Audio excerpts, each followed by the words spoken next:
Buddy, good morning! Dito na naman tayo, no? Daling araw na. Morning shifting naman, mga kabady ko, no? Ingat sa posting, no? 3-5 pa din, mga kabady.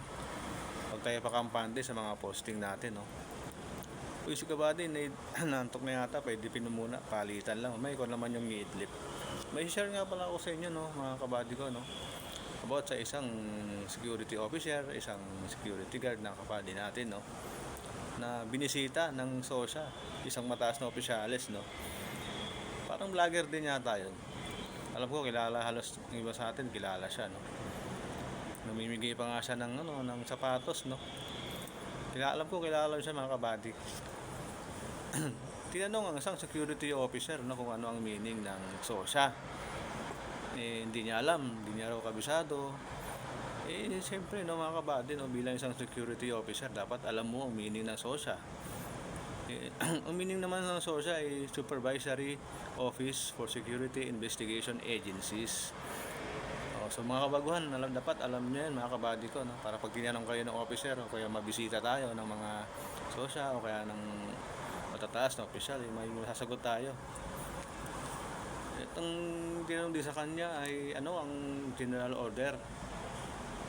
Halimbawa, tinanong yata sa kanya, general order number 9 yata yun, number 10, mga ganon. Hindi niya rin nasagot, no. Ang number 9 naman, mga kabady, ang general order number 9 naman ay to call the superior officer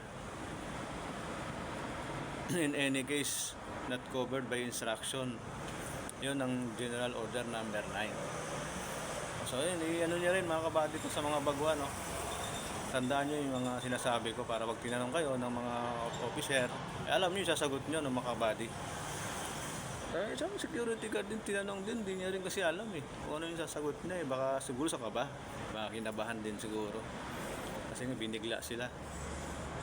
So yun, mga kabady ko, no, sana aware tayo sa mga ganyang bagay kasi bilang isang security guard dapat alam natin yung trabaho na pinasok natin, alam natin yung mga meaning ng mga general order, SOSA, tapos yung RC issue pa pala, no.